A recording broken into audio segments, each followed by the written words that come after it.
Hey everyone! Tonight we are diving into the hidden world behind the curtain, exploring the life of an Ottoman harem concubine. Often dismissed as mere myth or fairy tale, the truth was much more intricate, filled with power struggles, political maneuvers, beauty rituals, and fierce rivalry, all unfolding within the luxurious walls of the imperial palace. But before we get started, take a moment to hit like and subscribe if you truly appreciate the content I create here. Also, drop a comment telling me where you are watching from and what time it is there. I always enjoy discovering the diverse places people join from around the globe. Now, lower the lights, maybe switch on a fan for some gentle background noise, and let's slowly step into tonight's story together. Imagine waking up in the heart of the palace harem. On the bright side, you find yourself surrounded by silk, satin, and the sweet scent of rosewater. On the downside, you share this space with 200 other concubines, any of whom might aim to outshine, outwit, or even outlast you. You open your eyes on a soft cushion that looks like it was sewn by unseen angels using golden thread, and it probably was. You might expect to feel pampered, but instead, there is an overwhelming sense of constant pressure, a velvet weight pressing down on you. A bell chimes not to call for prayer, but to signal grooming time. You have exactly 10 minutes to prepare your face to appear effortlessly perfect, which in Ottoman terms means applying makeup with the precision of an old master's painting and smiling as if it brings you joy. Rose scents fill the air around you as everything begins for the day. Skin treated with oil, cheeks dusted with pulverized pearls, and enough kohl eyeliner to pen a love note across your eyelids. Mascara born from despair, applied with a simple twig. Privacy is unheard of here. You share your quarters with women who might cherish you like sisters or conspire against you like scheming middle managers. Rumors spread faster than letters. Friendships take root over pomegranate seeds. Betrayals begin with a misplaced hairpin. And the aroma. Picture a haze of jasmine infused with nerves, incense, and the relentless hope of catching the Sultan's gaze. If Chanel ever launched a fragrance named Ambition and Claustrophobia, this would be its essence. You rise, smooth your embroidered cape and carefully washed by a servant girl aged 12, who somehow already harbors resentment, and make your way to morning roll call where senior eunuchs decide which concubines are summoned by the Sultan. It is like a beauty contest, except the prize is sheer existential dread. No, you cannot leave. Yes, someone is always watching, and your survival depends on remaining captivating, scented, and fertile. Welcome to your day in the Ottoman imperial harem, where your first breath upon waking is a power move, your smile a calculated tactic, and your bed feels softer than freedom. And it only grows stranger from here. Welcome to the hammam, the steam-filled bathhouse where imperial politics unfold unclothed. You might assume this space is intended solely for cleanliness, and technically, that is correct. But here in the harem, it is also a place where alliances are forged. Rivalries bubble beneath the surface along with your cautious steps, and the air carries faint scents of lavender, lemons, and subtle hostility. The concubines appear like elegant spirits draped in embroidered silk towels. You do the same, masking the fact that this is the most intimidating display of nakedness you have ever encountered. The elder women glide through the marble hall like graceful swans, territorial and formidable, their skin flawless beyond belief. Attendants wash you with what seems like affection, but is in reality a loofah soaked in quiet revenge. Your skin tingles, your pride fades. You avoid eye contact as you're scrupulously exfoliated, feeling stripped down to the core of your former existence. You learn quickly here. The bath is not merely a bath, but a carefully disguised surveillance area. Everyone watches, not openly, but with veiled attention. Who shares a seat with whom? Who whispers secrets? Who laughs too loudly at the valid Sultan's niece's joke? You keep silent because you are new. Speaking too early in the ham is like trying to start a chess game by turning the board upside down. The seasoned women might either disregard you or quietly decide you need correction, which usually comes in the form of extra chores or social isolation. Nevertheless, the harem offers your first glimpse into the harem's subtle influence. You overhear half-spoken stories about women who rose not simply by capturing the sultan's gaze, but by knowing the right bath attendant, the right elder woman. The bathhouse is the perfect setting to share the right story at the perfect steamy moment. It happens to be the only spot in the entire palace where secrets unintentionally slip out, usually amid the splashes of water and fragrant soaps.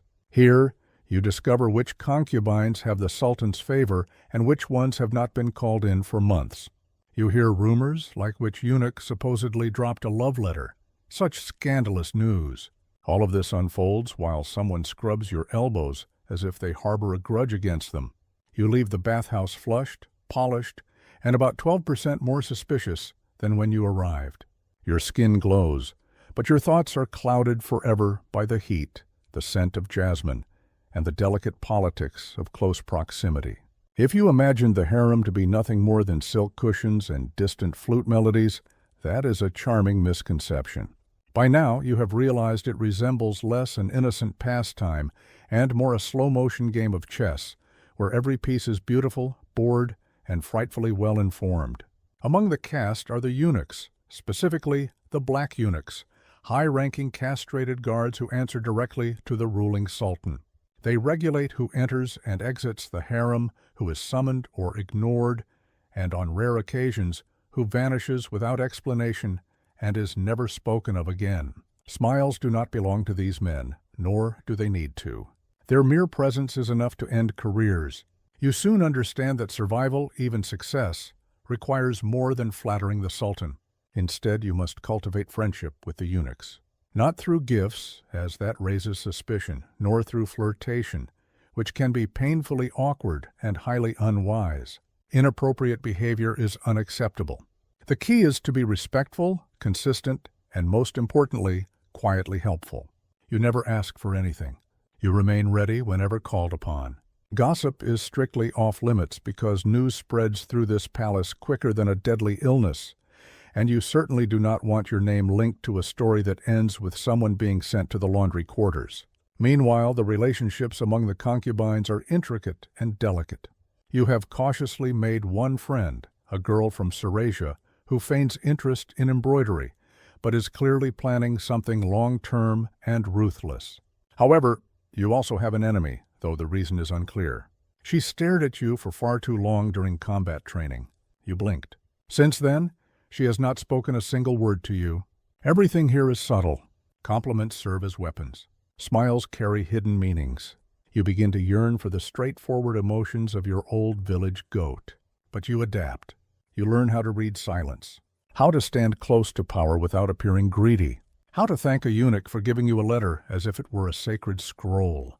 Most importantly, you realize that surviving here is not about being the most beautiful or the most gifted. It is about grasping how power flows in fleeting glances, in quiet moments, in the way someone's name is mentioned one day, but forgotten the next. At first sight, your role as a concubine seems simple. Look lovely, smile politely, and glide through the palace appearing emotionally available, a ghost in delicate silk slippers. Yet in truth you are now expected to master the most ancient imperial art of all, taking in everything while appearing to take in nothing. You become a sponge, an adorned, scented sponge, who tends to an unlikely number of tulips, while quietly memorizing who sits where, who casts sharp looks at whom, and who received an extra apricot during breakfast. Subtle shifts in the distribution of fruit in this palace are practically a rebellion. Your daily routine now involves hours dedicated to training that sounds like finishing school, but actually resembles political preparation. You are instructed in music, literature, poetry, Islamic law, Ottoman customs, and if fortune favors you, how to endure dance lessons without fainting. The goal is not only to be beautiful, but also to be charmingly intelligent without appearing threatening like an ornamental peacock that knows the seating arrangement but never replies. The true education takes place in the moments in between.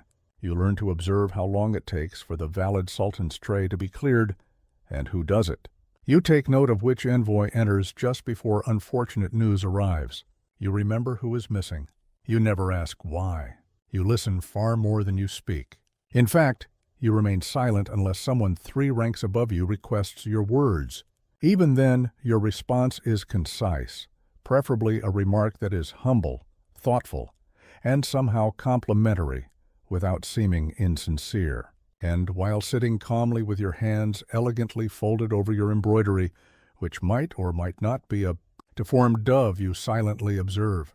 You store every encounter in your mental archive, noting alliances, offenses, chances, and most importantly, names. Gradually, you grasp the unspoken hierarchy. Who is cherished? Who is barely tolerated?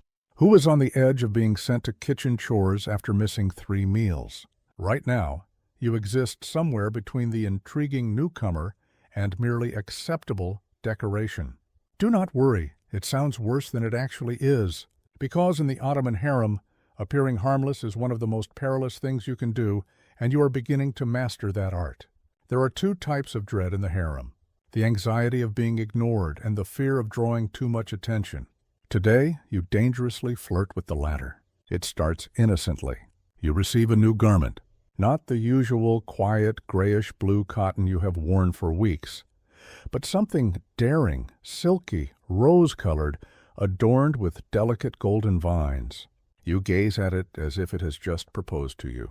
From the Sultan's chief steward, the servant girl murmurs with lowered eyes. This might signify anything. Perhaps it is a reward. Maybe you are being tested.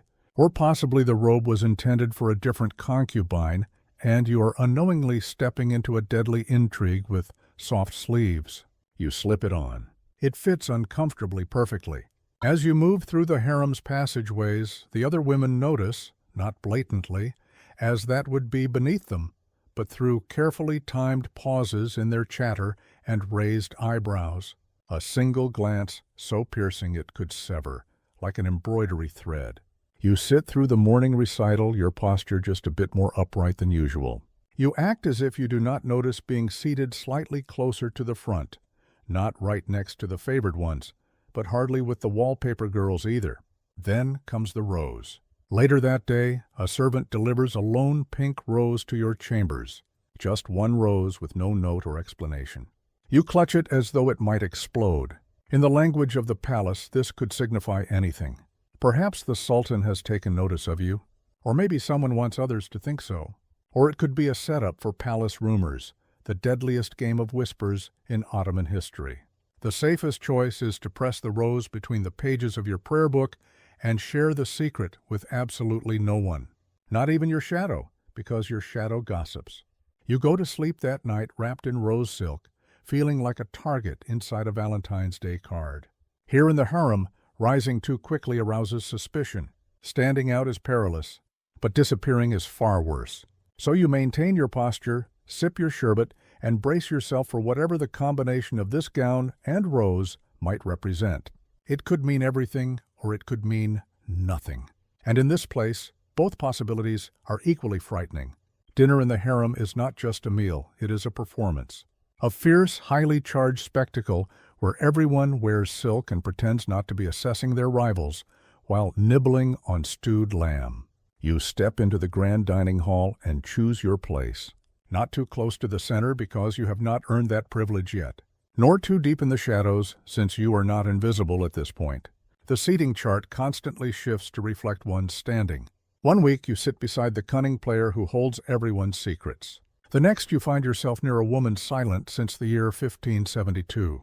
The food is brought on trays by quiet servants, bowls of golden saffron rice, pilaf dotted with pomegranate seeds, grape leaves, and sweet sherbets served in delicate crystal glasses. Every dish is subtle, rich in flavor, and somehow carries a hint of emotional threat. No one hurries their meal. It would be considered crude. You nibble slowly and with elegance, as if you do not truly need sustenance because poetry and intrigue alone keep you alive. The conversations are low and careful. Laughing loudly is rare unless it serves to send a specific signal. You feel secure enough to appear cheerful even in this den of vipers. You nod politely and smile just enough, never under any circumstances asking for additional bread. Hunger shows weakness, but so does greed. Also, someone might be observing closely to see if you take two figs. Your gaze meets that of another concubine sitting across from you. She is either new or perhaps old, transformed with the help of a finer tailor. Regardless, her earrings are too extravagant for her rank, and her smile hints at long-term ambitions. You break eye contact before she views you as a threat. Then comes the moment nobody admits to, watching the servants enter the room once again. When he enters the room, the atmosphere instantly changes. If he approaches you with a letter, an invitation, or anything at all, you keep your composure on the surface. Inside, your emotions might be spinning wildly like a dance. If he does not come your way, you simply nod as if that outcome suits you perfectly. You never really wanted to be summoned after all. Instead, you focus on chewing those oddly ornate grapes with suspicion. By the end of the meal, nothing has occurred, and yet everything has. Power has subtly shifted through raised eyebrows and courteous laughter. You stand, offer a respectful bow, and depart. Hungry still, smiling still. You remain in the game, attempting to fall asleep, which is quite charming because the palace at night resembles an empty stage once the show has ended. Dim lights flicker gently, fountains whisper outside, and you lie awake, pondering if tonight will be the night the sovereign knocks on your door. You are well aware of the rules. The Sultan selects his companions in secret, sometimes with deliberate purpose, sometimes on a whim, or perhaps just because he witnessed a woman drop a fig in a particularly graceful manner. There is no system, no rhyme or reason, only eager anticipation and silken-threaded tension. Around you, the other women pretend to be asleep. One breathes far too loudly. Another constantly adjusts her veil, as if it could shield her from ominous news or unexpected fortune. Everyone is acting like they do not care. But you care. Naturally, you care.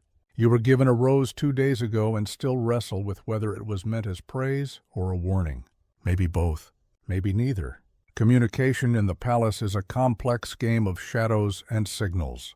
It feels like poetry crafted by a group of secret agents. Suddenly, gentle footsteps appear. A door clicks. Somewhere nearby, a unique voice softly utters a name. Not yours? You release a breath filled with relief and disappointment, a blend of emotions served in an elegant silver cup. You turn over and close your eyes, only for your mind to begin weaving imaginary conversations with the Sultan in 3 different tongues, each one still unfamiliar to you. You dream, but not of your homeland. That place has grown vague and distant. Instead, you dream of the woman sitting opposite you at the dining table, wearing earrings far too grand for her status. She smiles at you within the dream. You awaken, convinced she wishes for your demotion, exile, or at the very least, a lifetime stuck in tedious lessons. You dab rose water beneath your nostrils, pretending it soothes you. It does not, yet it carries the scent of control. At some moment before dawn, you finally fall asleep. You have made it through another night without being chosen, without erasure or appearing too eager or too detached. Within the Topkapi Palace, this is no ordinary rest. It is a diplomatic triumph. 2 tales circulate within the harem's walls. One is the fairy tale where the Sultan notices you and your existence transforms into one of riches, power, and occasional gifts like diamonds the size of walnuts. The other is the truth. The Sultan, ruler of a vast empire stretching from Hungary to Arabia, may or may not recall your name. You are one among hundreds. At any moment, he could call for you, because you resemble a painting he once glimpsed, or perhaps because his coffee was just a touch too bitter, and he seeks a distraction. When the eunuch arrives at your door after dark, he offers no explanation. He simply bows. You rise silently, your heart beating loud enough to mimic a royal drumbeat. Guided through corridors illuminated by lanterns and filled with the scent of sandalwood, you follow a path tread by many, though few return with stories worth telling. At last you reach a chamber where your reflection gazes back at you from polished brass and intricate tile mosaics. A final attendant adjusts your veil, applies one more drop of oil behind your ears, and gives you a look that warns, smile but not too much, speak only if addressed, and whatever you do, do not stumble. You step inside, and there he is, the Sultan, the man you have prepared for, feared, imagined, and perhaps secretly dreamed about during your Quran lessons. Draped in silk robes with an inscrutable expression, he asks, "Your name, the new one, not the one your mother gave you." He inquires about your origins. You answer smoothly with a graceful lie. Conversation turns to poetry, and he nods in acknowledgement. Then he offers you a fig. What could it signify? Everything within the haram is allegorical, and this fruit is no exception. Is it a test of sophistication, an invitation, or a subtle reference to dietary choices? You accept the fig, peel it delicately, and respond with words both refined and enigmatic, hinting that sweet things often conceal bitterness beneath their surface. You want it to sound profound. Instead, it might come across as desperate. The night unfolds with talks, melodies, and occasional pauses that feel laden with silent judgment. When you are dismissed, it is with a simple nod. You are led back alone, unharmed, and deeply confused. You have caught someone's eye, and now complications are inevitable. You returned just before first light, walking more softly than usual, as if making a loud step could shatter whatever fleeting enchantment you experienced. You rested, though not fully asleep. To be precise, you reclined beside the most influential man in the empire, struggling not to let your perfume betray any nervousness. You were engaging. You believe you likely mentioned something about verses or perhaps goats, but your certainty fades. The eunuchs remain silent as you pass by. That is a relief. Quiet always beats a mocking grin. Back inside the harem, the atmosphere carries a different scent. The familiar aroma of jasmine incense and rose oil in the corridors lingers, now mingled with something novel, attention. The concubines avoid looking at you directly since that would be improper. Still, their sidelong glances flick off your shoulders like hidden blades of envy. At breakfast, your place at the table has changed. You sit a little nearer to the center. It is subtle, but enough to signal that you might hold some importance now. Your sherbet is served slightly cooler than the others. These small comforts reveal more than words. You remain yourself, still low in status, expected to attend lessons as before, and responsible for folding textiles meticulously. Far too many towels adorned with embroidery. But now you are being watched.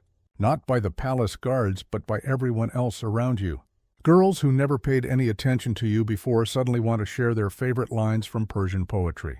A servant unintentionally leaves a pomegranate on your tray, a fruit symbolizing fertility, which is as obvious as placing a baby cradle in your lap. Even your adversaries become more courteous. They give a slight nod, yet their eyes remain sharp and amused, like cats observing a flickering candle. The elder concubines show no reaction at all. They have witnessed this scenario many times before. Some of them were exactly where you are 5 years ago, and a few might still be there. You spend the rest of the day doing precisely what the harem has taught you to do best, maintaining neutrality. You respond only when spoken to. You smile just enough. You move as if you truly belong, because, in a way, you do now. But the real challenge is concealing your emotions. In this palace, feelings are a form of currency, and yours is being heavily traded. You have stepped onto the palace ladder, the one nobody discusses, but everyone is desperately trying to climb in their softest slippers. This ladder does not rest against a wall. It floats, shifts, and sometimes breaks under the immense weight of ambition. The first step is to endure all the attention. Your name, your new Ottoman name issued by the government, is now whispered more frequently. Not loudly, of course, just enough to make you feel like a character in someone else's drama. One day, a concubine who once considered you part of the background suddenly praises your embroidery. The next day, someone offers you fig paste, though they would rather see you poisoned than let you enjoy your breakfast. You refuse kindly. You have also been moved to a different chamber. This one contains 2 additional cushions, improved lighting, and a mirror that does not twist your reflection into an ancient mural. This is not generosity, it is a sign. You are ascending gradually like steam rising in the bathhouse, visible yet elusive, sometimes even stinging. Thus begins the delicate dance called strategic modesty. If you seem too pleased, you appear arrogant. If you appear too humble, you come off as cunning. If you stumble on your robes and fall face first on the prayer rug, well, that is unfortunate, but will still become gossip.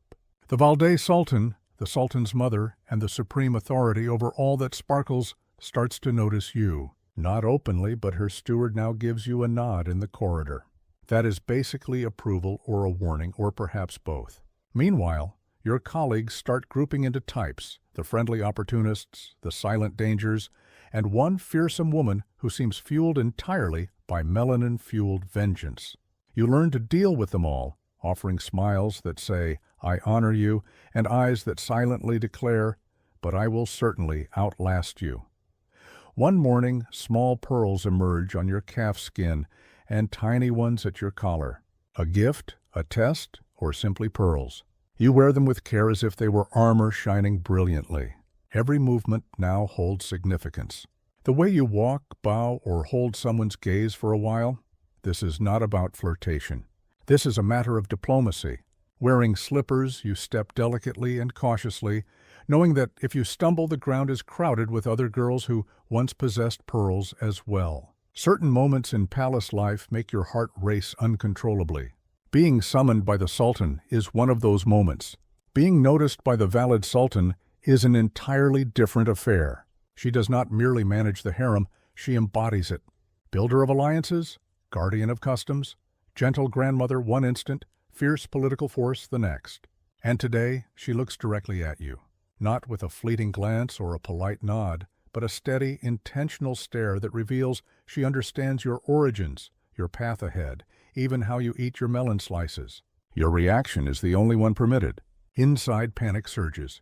Outside, you bow with flawless control, lowering your eyes just enough to show respect without submission, and promptly start doubting every outfit you have worn in the last month. Shortly after, a steward delivers a message. You are invited to participate in one of the Valid Sultan's charitable sewing projects.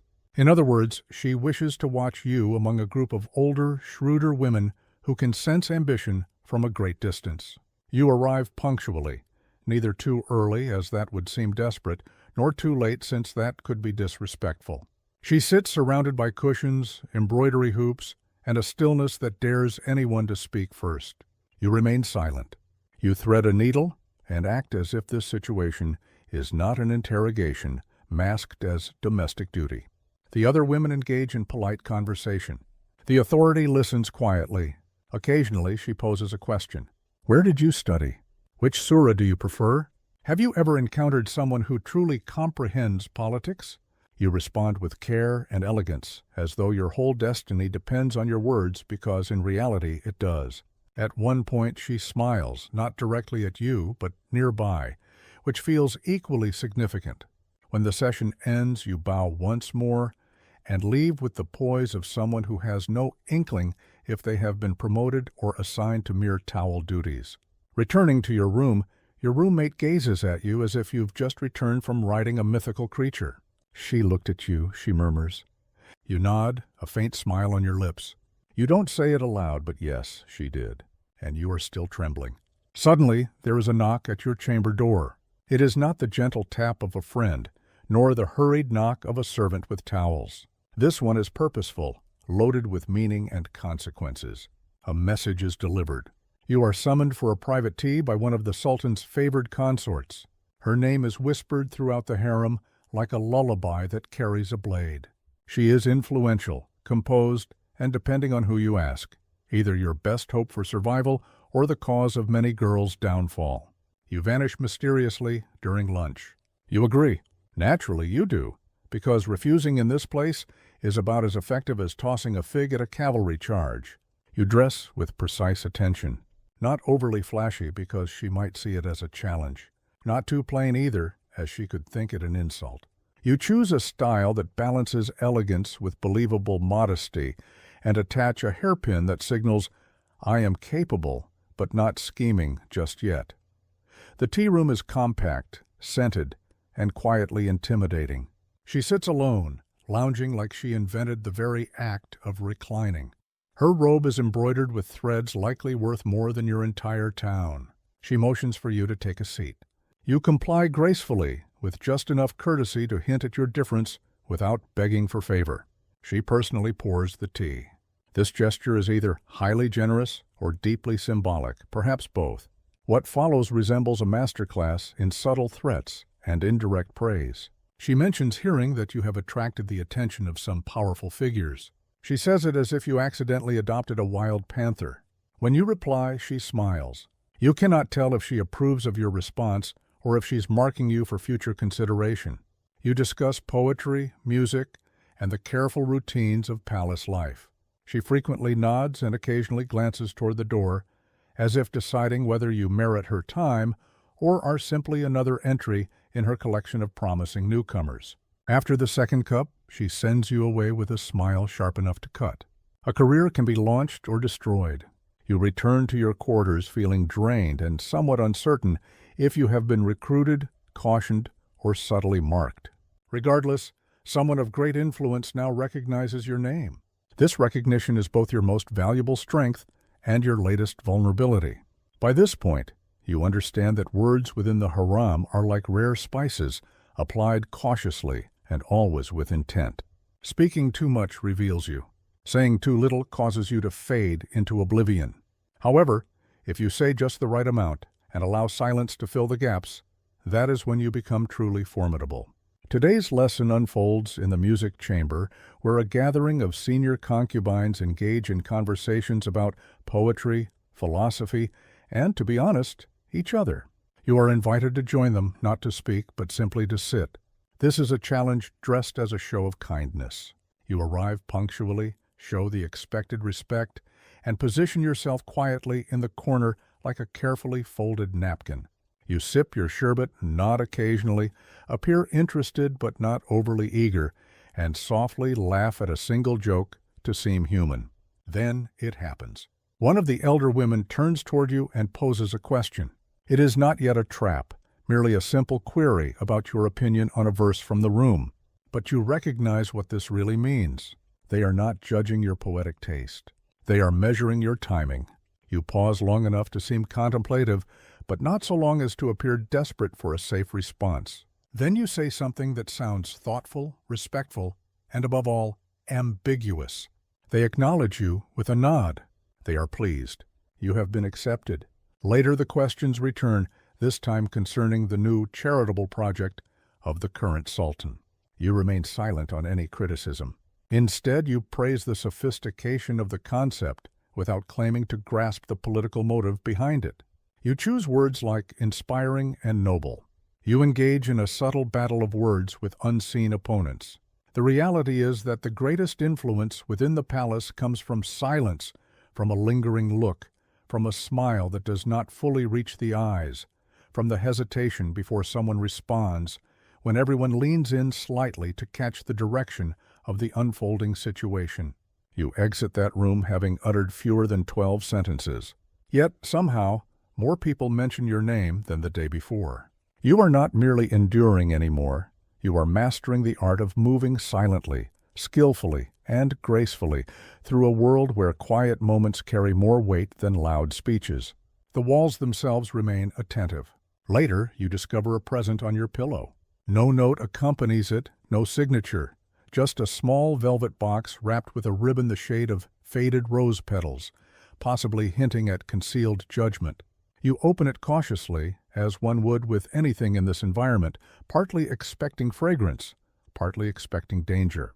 Inside lies a piece of jewelry, a delicate bracelet crafted with turquoise and gold filigree, stunning, refined, yet unsettling, because here nothing is simply a gift. Your roommate glances at you with raised eyebrows. She does not inquire. She might be exceptionally courteous or simply chooses silence. Deeply committed to the art of deniability that seems believable, the bracelet stands out as undeniably costly, far too much to be a simple bauble. It is not quite grand enough to come from the Sultan, which points to someone affluent, shrewd, and keen on shaping the story. Or perhaps it is you wearing it. Naturally, you are. This is part of the game. By late morning, whispers start to circulate. She has received a gift. Murmurs ripple near the fountain. From whom someone questions. Another responds, she did not say, which here effectively means everyone is invited to imagine the worst or the most captivating option. You keep your face composed, a carefully crafted blend of modesty, puzzlement, and slight disinterest. Meanwhile, your mind races through every past exchange, hunting for foes, friends, or anyone known to fancy turquoise. As midday approaches, the gossip evolves further.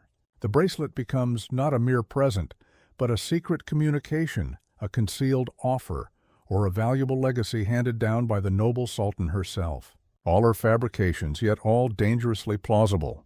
Then a hushed caution arrives. A servant girl of low status, easily overlooked, accidentally drops your tray and softly states, "Watch who puts things in your hand when they cannot say it straight to your face." You offer thanks, as one does when someone covertly signals potential danger under the guise of clumsiness. You leave the bracelet on, but guard it carefully by keeping it beneath your pillow at night. In the harem, a world of intrigue and subtle power plays.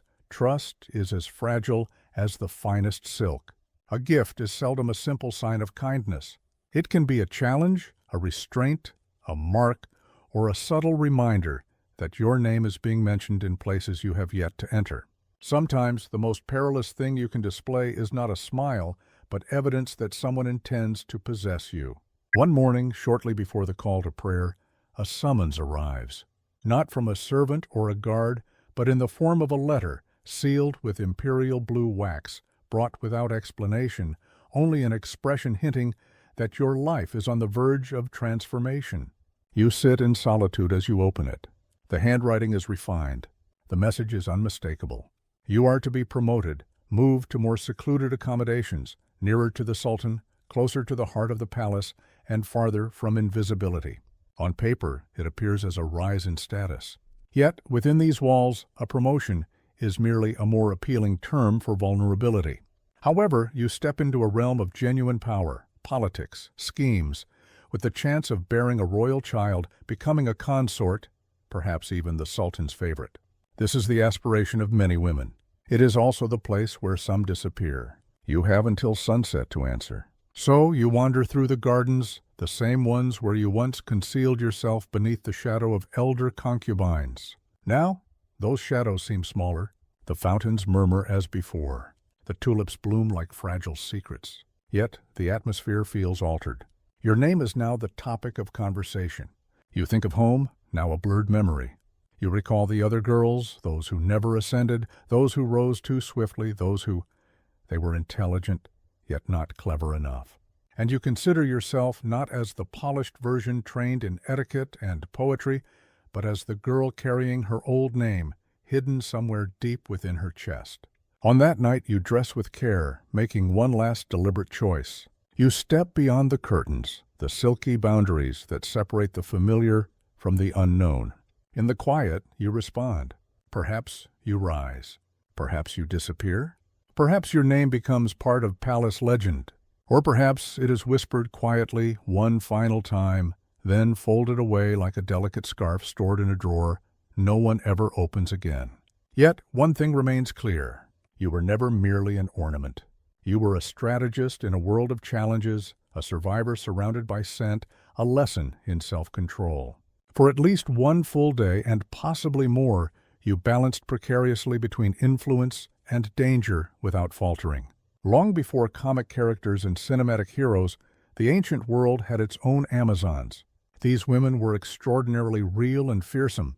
Discover the Scythian women, horse-riding archers of the vast Eurasian steppe, who did not simply reject gender expectations. They shattered and charged straight through them. The Scythians were nomads traversing lands that are now Ukraine, southern Russia, and parts of Central Asia. The Greek historian Herodotus described fierce Amazon women who mated with Scythian men and gave birth to a warrior tribe. For ages, scholars dismissed this as Greek fantasy fueled by too much wine. However, recent archaeological discoveries reveal a different story. A different tale emerges with undeniable evidence. Excavations of Saiyan burial mounds, also called kurgans, have revealed the remains of women interred with complete warrior gear, including swords, spears, quivers filled with arrows, and even visible battle wounds. One teenage skeleton found in the Alai region had arrowheads lodged in her spine, a chilling but clear proof that she fought and perished in battle. Some were buried alongside horses equipped with armor. These were not mere ceremonial items, but functional gear actually used in combat. This culture did not just permit women to fight, it expected their participation. Saiyan society differed greatly from many ancient civilizations by not being strictly patriarchal. While men participated in raiding and hunting, women frequently did the same activities. Girls were instructed from a young age in horseback riding and archery, and some elite women held positions of power. There is even evidence that Saiyan priestesses wielded spiritual influence, earning respect in ceremonies and fear on the battlefield. The Greeks viewed these women with a mix of fascination and terror, giving rise to the myth of the Amazons, fierce warrior women who despised men and lived separately from society. However, this legend was rooted in their real encounters with the Saiyan fighters. These women did not conform to the submissive image expected of Greek women. They were foreign, commanding, and thus turned into mythological figures. So if anyone claims that female warriors are just fictional characters, remind them that the Saiyans embodied this reality nearly 2,500 years ago. Their legacy speaks louder than any fantasy. Legacy is not forged through myths, but through arrow-pierced skeletons and iron-tipped truths hidden beneath the ground. If you believe battlefield leadership was exclusively a male domain, then you have yet to learn about Africa's warrior queens. These women were far from pampered nobles draped in silk. They were battle-tested leaders who commanded armies, forged treaties, and faced down entire empires without hesitation. They did not simply engage in warfare. They transformed the very nature of combat. Consider Queen Amanirenas of Kush in the 1st century before the Common Era. After Rome absorbed Egypt, it made a critical error attempting to push its control deeper into Nubia. Amanirenas, a one-eyed queen seasoned in battle, had no intention of yielding. She united her people, launched counterattacks, and seized Roman forts, sending a bold message by decapitating a statue of Emperor Augustus and burying its head beneath her temple steps. This act was a striking declaration of defiance. Ultimately, Rome was compelled to withdraw and negotiate peace. Remarkably, one of the most formidable empires in history had to come to terms with a one-eyed warrior queen. She was not unique. Throughout Africa, female rulers frequently doubled as military commanders. In the 16th century, Queen Amina of Zazzau, located in the area now known as Nigeria, led cavalry campaigns across neighboring lands. Oral histories credit her with expanding her domain farther than any ruler before or since. Amina fortified cities with walls, established trade routes, and more, leaving a profound and lasting impact on her region. Most importantly, her gender never constrained her command on the battlefield. Her troops respected her not simply because she was their queen, but because she likely outmatched many of them in combat. Further to the south, the kingdom of Dahomey was guarded by the Aoji, a female-only military unit that the French later called the Dahomey Amazons. These were not ceremonial sentries, but combatants trained from early childhood in weapon skills, stamina, and discipline. They acted as the elite protectors of the royalty and often led the front lines during battles. Some accounts even suggest they were more fierce than many male soldiers, perhaps because they had more to prove, or simply because they relished fighting. These women were not isolated cases. In numerous African cultures, women were expected to be skilled in governance, economics, and warfare. They negotiated with colonial powers, resisted invasions, and led armies. Their roles were not extraordinary, but rather woven into cultural traditions. So, when someone claims history was written by men wielding swords, you can add, indeed, but many of those swords belonged to queens.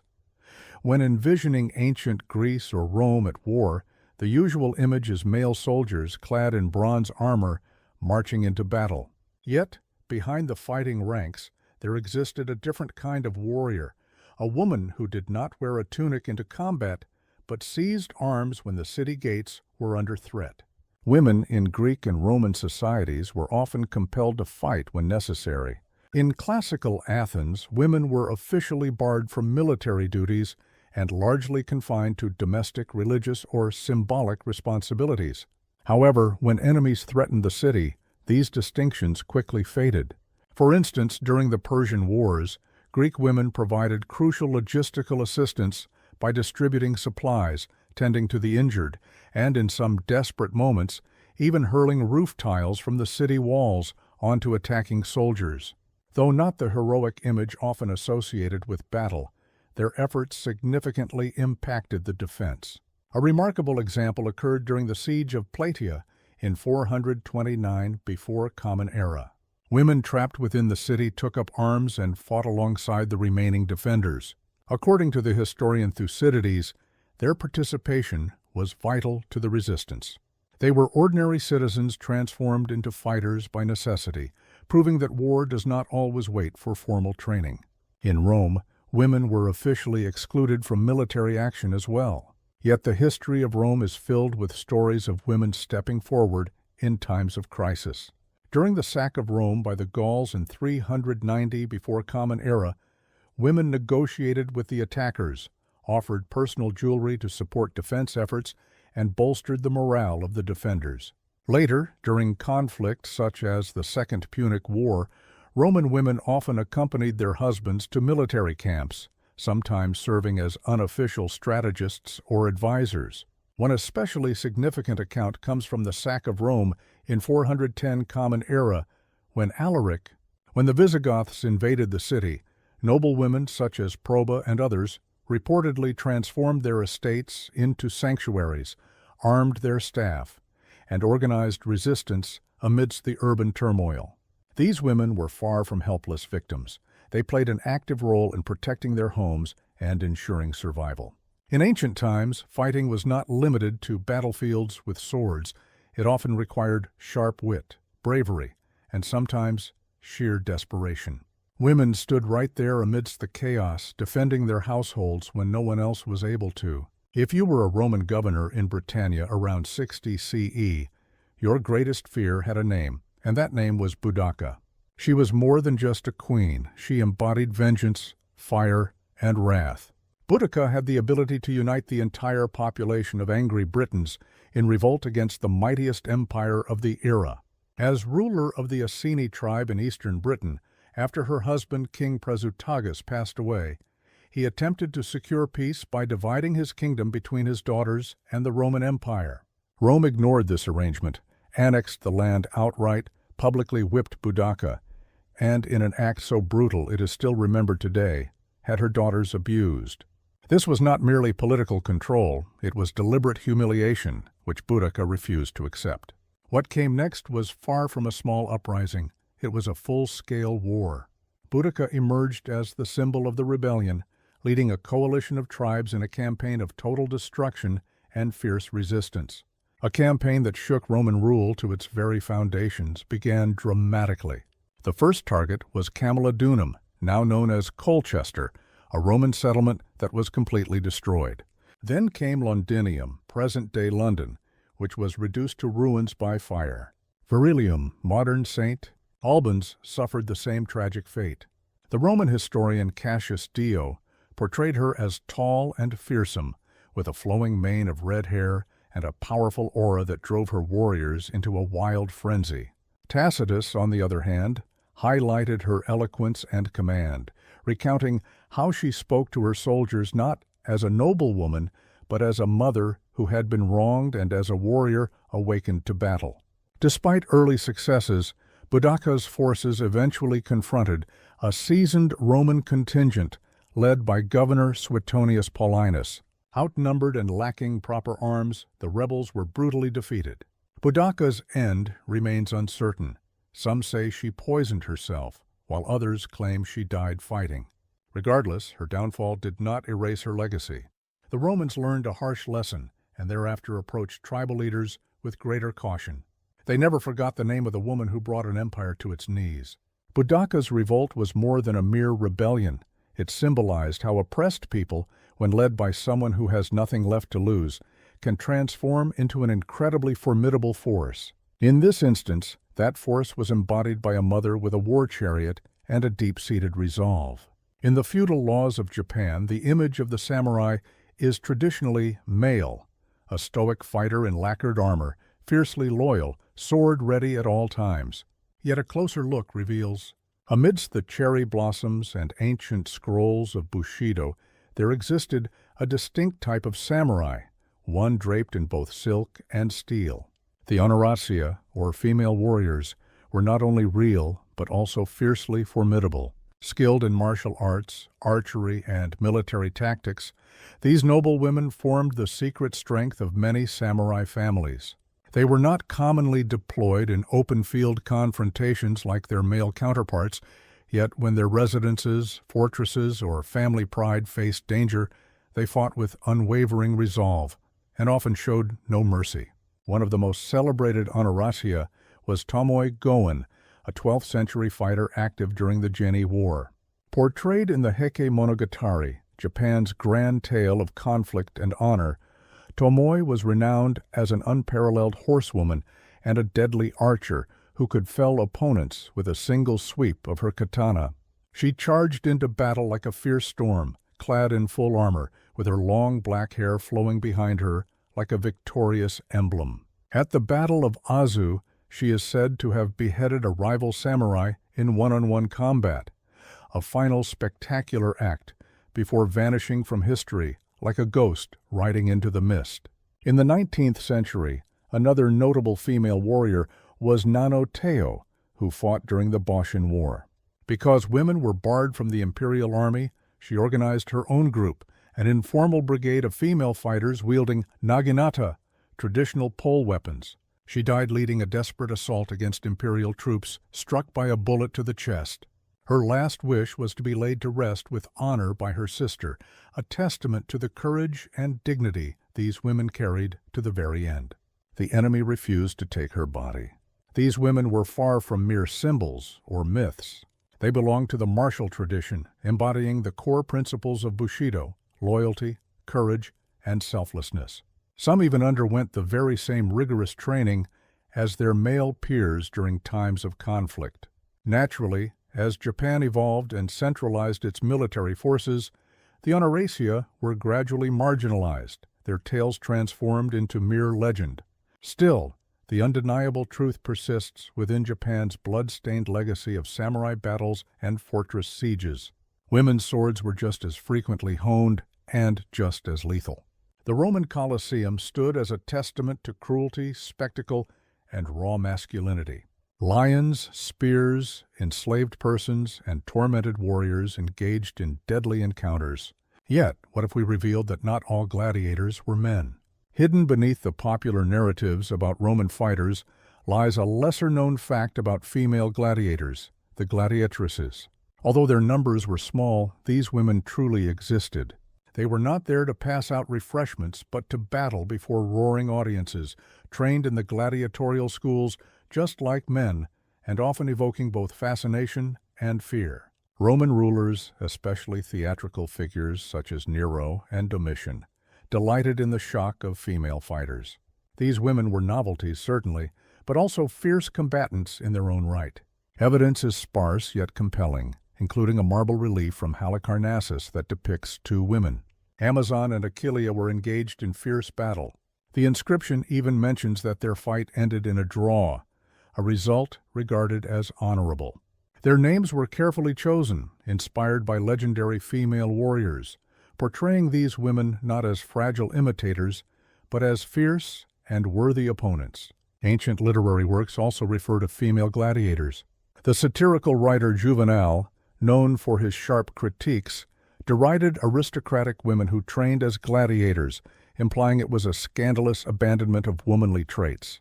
Meanwhile, historians like Suetonius describe how female fighters sometimes participated in evening shows illuminated by torches and cheered on by drunken crowds, more interested in spectacle than genuine skill. Nevertheless, their training was serious and the risks were real.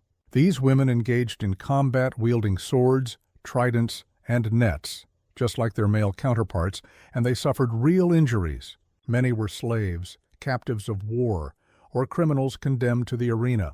Some volunteered, known as octorati, choosing the gladiator's path for fame, financial gain, or to escape worse fates.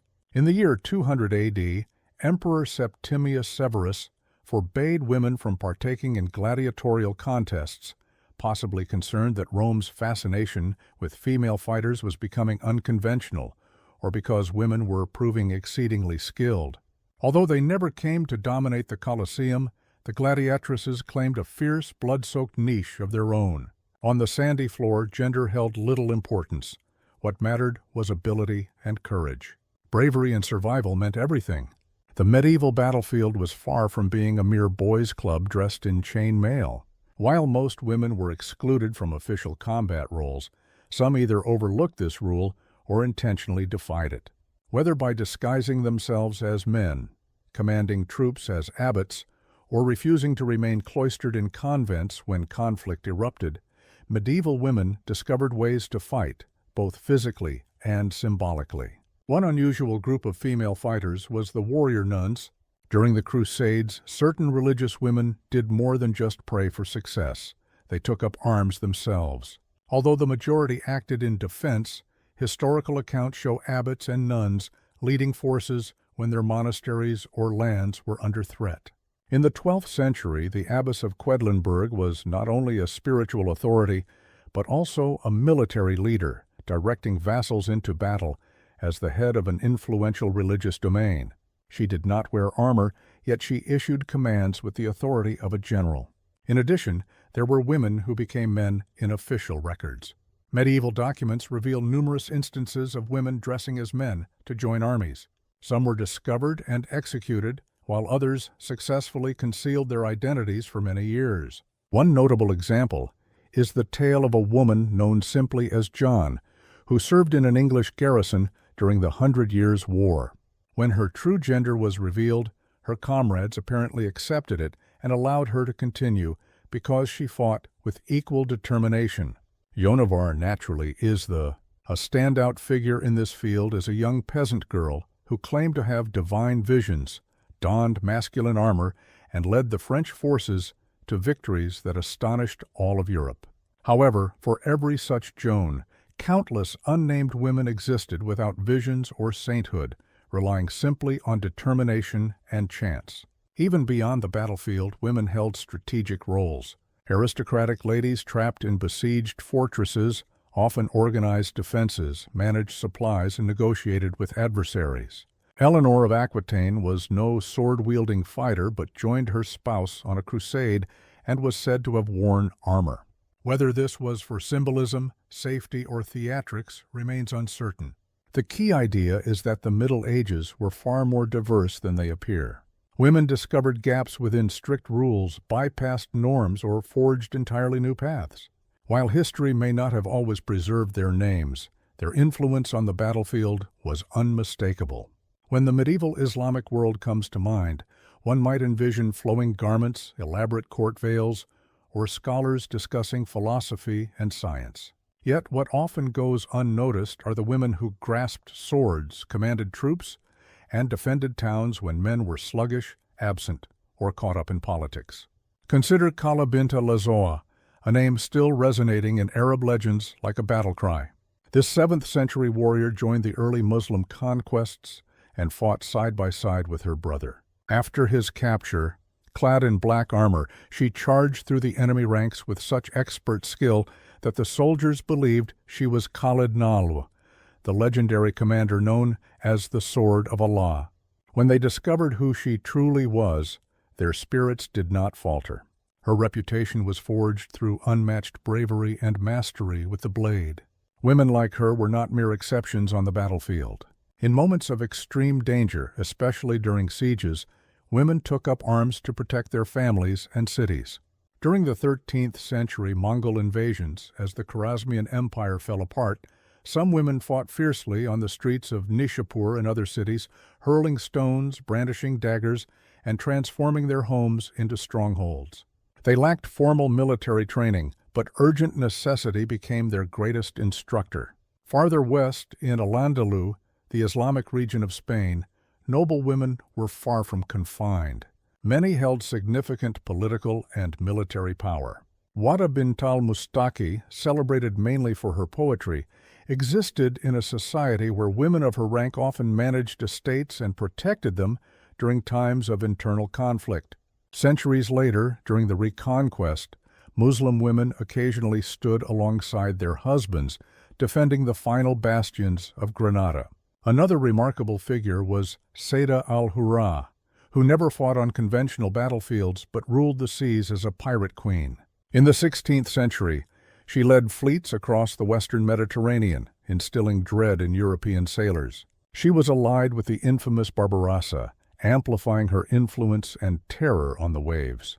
The Ottoman Navy was commanded by a political figure who was also a naval leader, posing a formidable threat both at sea and on land. In numerous Islamic cultures, the value of modesty existed alongside harsh realities. When cities were set ablaze and armies faltered, the veil was discarded and weapons were drawn. In such times, history remembers these women not as rule breakers, but as fighters who transformed the rules themselves.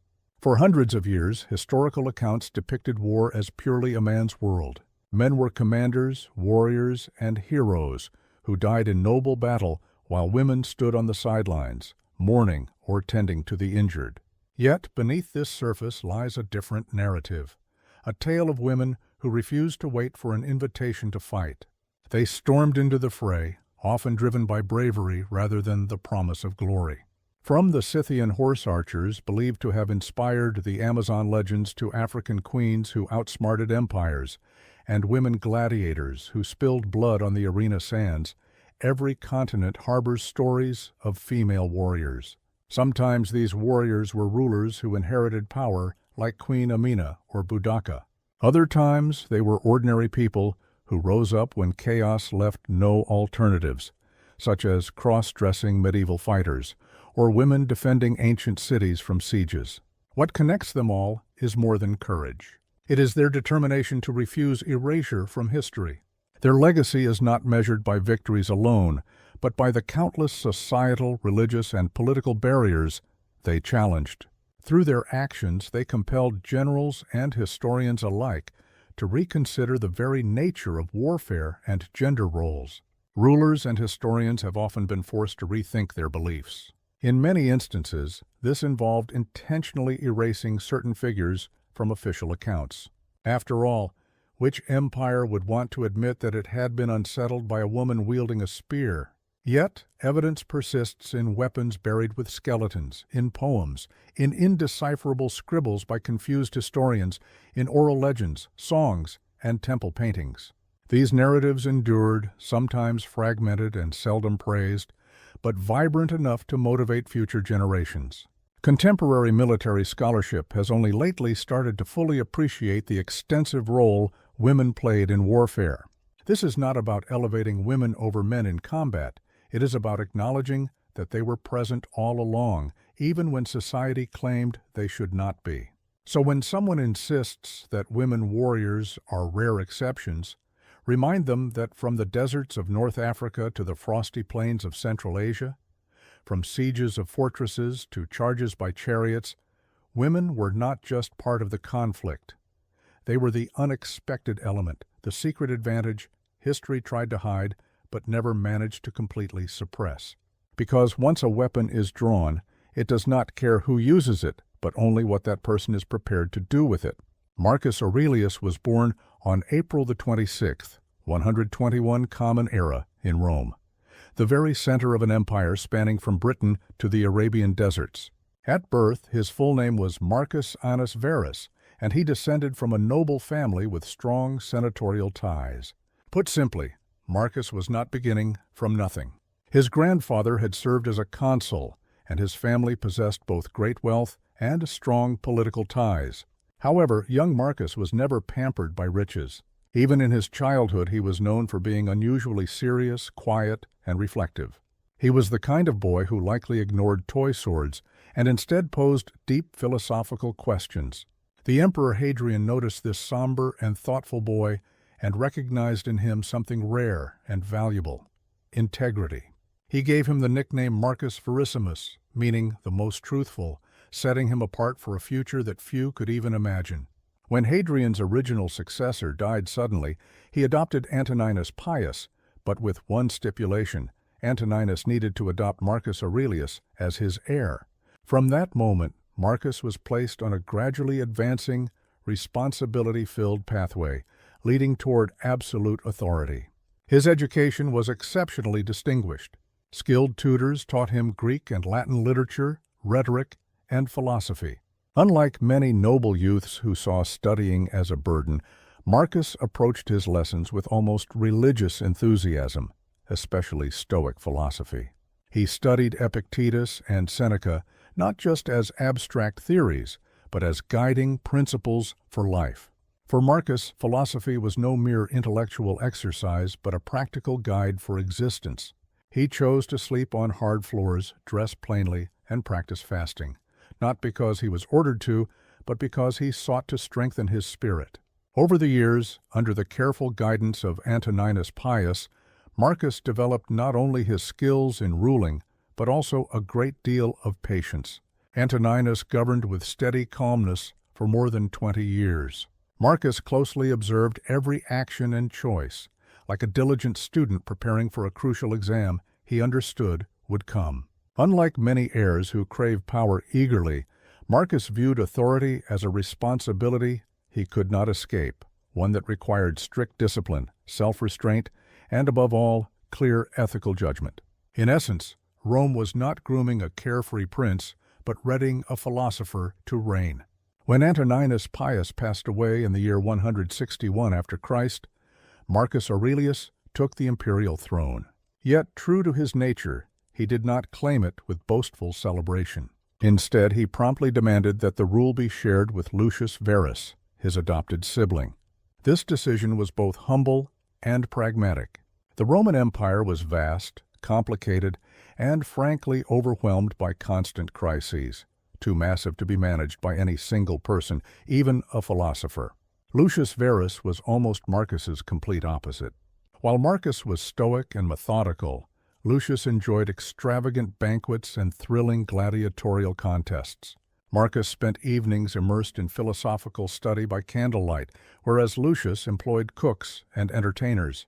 Nevertheless, their partnership functioned surprisingly well, mainly because Marcus concentrated on administration and Lucius commanded the military.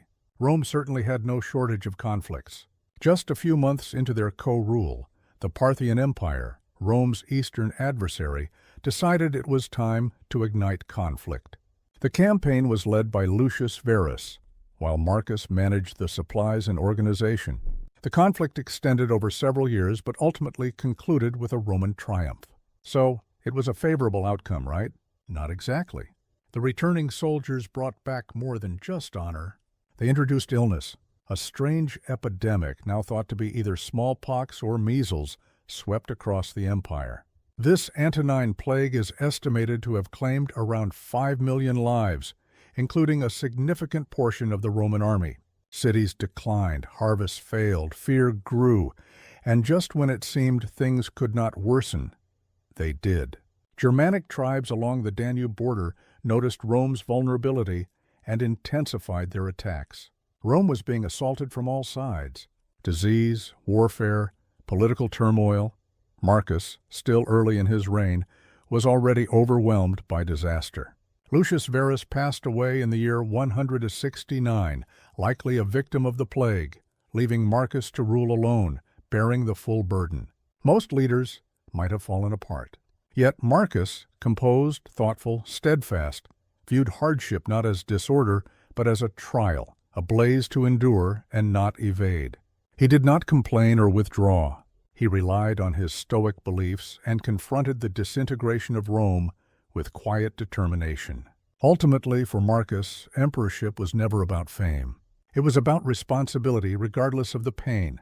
By the early year 170, Marcus Aurelius exchanged his senatorial robe for a soldier's mantle. The Germanic tribes, especially the Maramani, Quadi, and Sarmatians, surged over the Danube border, encouraged by Rome's weakened defenses caused by a recent plague. Marcus did not manage this emergency from a marble palace. Instead, he journeyed north, established a camp, and remained there through many seasons, leading directly on the battlefield as a commander rather than a philosopher-ruler. It was amid these demanding borderland conditions, surrounded by mud, cold, sickness, and unending threats, that Marcus composed one of the most profoundly transformative works in history, the Meditations. He did not create it for fame, publication, or even for his successors. It was a personal journal, a philosophical log where he constantly reminded himself how to stay ethical, logical, and calm in a world spiraling into chaos. While other emperors erected grand arches of victory, Marcus constructed an inner fortress. At one moment he might be overseeing defenses or negotiating with tribal chiefs, and the next he would be jotting down reflections such as, "You have power over your mind, not external incidents. Understand this, and you will discover resilience." This was not a battle tactic, but a way to maintain his very soul. The conflicts were savage. The Germanic tribes were formidable, familiar with the landscape, utilizing hit-and-run methods and fighting fiercely. Nevertheless, Marcus persevered, modifying Roman warfare strategies, reorganizing legions, and making difficult decisions, which included the unprecedented step of allowing slaves and non-Romans to serve in the military. Roles were assigned in return for loyalty. Traditionalists murmured their complaints, yet Marcus paid them no mind. He required people, not pedigrees. Despite relentless demands, Marcus refused to turn ruthless. While his commanders pressed for total destruction, he frequently chose negotiation. Upon capturing cities, he prohibited needless bloodshed. When tribes capitulated, he granted them land and self-governance instead of devastation. Even amid battles, he adhered to Stoic values as if holding onto a lifeline amid a tempest. The irony was clear to him. The man who prized peace more than glory had become one of Rome's most battle-scarred rulers. Nevertheless, he endured everything with solemn dignity. His struggle was not for expansion or fame, but to safeguard a decaying empire, and perhaps to test if philosophy could endure amid the chaos of war. The answer was yes. While commanding soldiers and confronting invasions at the frontiers, Marcus Aurelius's greatest contribution was not with his sword, but through his writing. Amid the tense, cold, and cries of wounded fighters, Marcus began composing what is known today as Meditations, a series of intimate thoughts on existence, morality, pain, and mortality. He did not write to gain admiration. These reflections were not intended as public speeches or political statements, but served as personal reminders, mental armor. Words from a man striving to remain compassionate while overseeing a world falling into disorder. Do not waste any more time debating what it means to be a good person. Be 1. This is not the voice of a ruler reveling in triumph. It is someone quietly urging himself to live honestly, even when no one else witnesses it. The writing unveils a continual internal battle. Marcus faced not only fierce tribes from the north, but also his own desires, rage, vanity, and hopelessness. In one section, he counsels against expecting thanks. Elsewhere, he reflects that even the mightiest leaders are soon forgotten, reduced to dust. Soon you will forget all things, he notes, and soon all things will forget you. Not exactly uplifting unless you embrace Stoicism. Stoicism was never about happiness or control. It focused on accepting the harsh truths of existence and choosing moral excellence at every turn. For Marcus, this meant fulfilling his duties, appearing consistently, leading fairly, and keeping his composure even as plagues and wars threw everything into turmoil. His goal was not to avoid pain, but to endure it with dignity. Meditations was penned in Greek, the scholarly language of the era, and contains wisdom from Epictetus and other Stoic philosophers. Yet it feels surprisingly contemporary.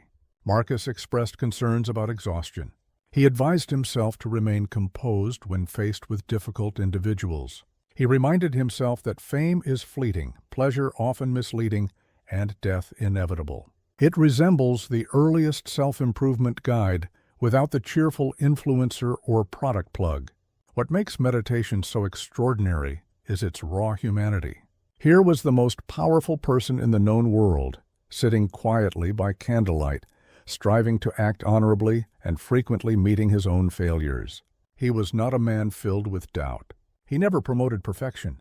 Instead, he emphasized the importance of effort, the effort to act justly, kindly, and rationally, even when surrounded by illness, conflict, betrayal, and the certainty of death.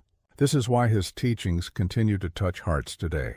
Marcus Aurelius did more than govern Rome. He mastered control over himself. While he juggled invasions and sought inner calm through philosophy, his private life was far from peaceful. He wed Fina the Younger, daughter of Emperor Antoninus Pius, a politically strategic marriage that at least appeared to be founded on affection. They had 13 children together. Yet ancient Rome was merciless to its youngest. Only a few of their children survived infancy. Marcus laid to rest 8 of his own offspring. Imagine a man who daily reflected on life's fleeting nature in his writings, having to endure such loss repeatedly. Although his meditations seldom mention these personal tragedies directly, their somber, determined, and deeply aching tone suggests grief barely held in check. Stoicism did not remove his suffering, rather it offered him tools to endure it. In addition, there was turmoil involving Fina. Roman historians, more interested in scandal than truth, accused her of numerous wrongdoings, including infidelity and even treason. Authors such as Dio and the famously scandalous Historia Augusta alleged that she had liaisons with gladiators and soldiers and perhaps conspired against Marcus. Yet Marcus never publicly denounced her. On the contrary, after her death in 175 CE, he commemorated her with temples, coins, and statues. Either he dismissed the rumors or chose forgiveness over scandal. However, family conflicts did not stop there. One surviving son, Commodus, was being prepared to take over. And it must be said that Commodus differed greatly from his father in temperament and beliefs. While Marcus was writing reflections on humility and self-control, young Commodus reportedly had a preference for lavish spectacles, wrestling contests, and self-admiration. Nevertheless, Marcus remained loyal to the Roman tradition of passing power down through family lines. Despite warning signs that Commodus might prove dangerous, Marcus refused to abandon custom. He appointed Commodus as co-emperor in 177 CE, a choice that would darken his legacy significantly. Both domestically and internationally, the pressures increased. Marcus rarely found a moment of tranquility, whether from external chaos or personal sorrow. Yet he never neglected his responsibilities. He persisted in enacting legal changes, promoting philosophy, and keeping an empire facing transformation and decline stable. Through everything, Marcus Aurelius stayed calm, devoted, and above all, deeply human. A leader continually challenged not only by war, but also by the burdens of love, grief, and inheritance. As if plagues, invasions, and family sorrow were insufficient, Marcus Aurelius also had to face betrayal that wounds most severely when it emerges within one's inner circle. In 175 CE, a respected general named Avidius Cassius proclaimed himself emperor. This was no minor incident. A provincial uprising had erupted. Cassius, the governor of Syria and a man whom Marcus had entrusted with vast military power, became involved. The responsibility was not entirely his. A false report had reached Cassius claiming Marcus was dead. Without confirming the truth, Cassius acted swiftly.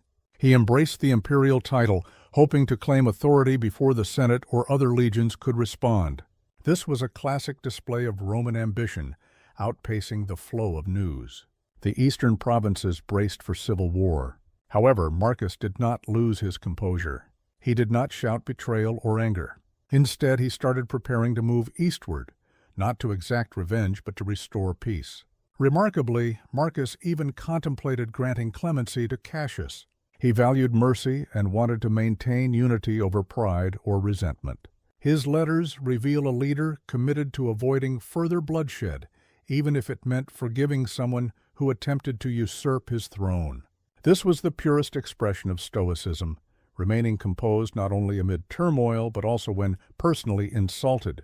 Tragically, Marcus never had the opportunity to offer that forgiveness. Before his arrival in the East, Cassius was killed by his own soldiers who feared the consequences of the emperor's approach. His head was sent to Marcus as a grim token. Reportedly, Marcus wept upon receiving it. To Marcus, this rebellion represented far more than a challenge to imperial power. It was a heartbreaking sign of eroding loyalty within the empire, a dangerous fracture threatening its future. During the uprising, Marcus journeyed across the eastern regions, not fueled by anger, but guided by ceremony. He conducted public rites, reaffirmed allegiance, and made sure no one, especially the soldiers, misunderstood his true motives. Yet the empire's fractures were growing wider. The plague had decimated the population. The borders continued to suffer constant attacks, and now even Rome's closest circles had begun to split apart. Marcus observed all this yet maintained faith in reason, fairness, and integrity. As Rome started to fall apart at its core, he endeavored to mend it, steadying himself with each controlled, stoic breath. Nearing the end of his life, Marcus Aurelius did not settle into comfort or rest on past achievements. Instead, he returned once more to the frontier, deeply involved in military campaigns against the Germanic tribes near the Danube River. Although weakened by age and worsening health, he answered the call of duty without hesitation. The Marcomannic Wars had dragged on for many years, exhausting Roman resources and spirit.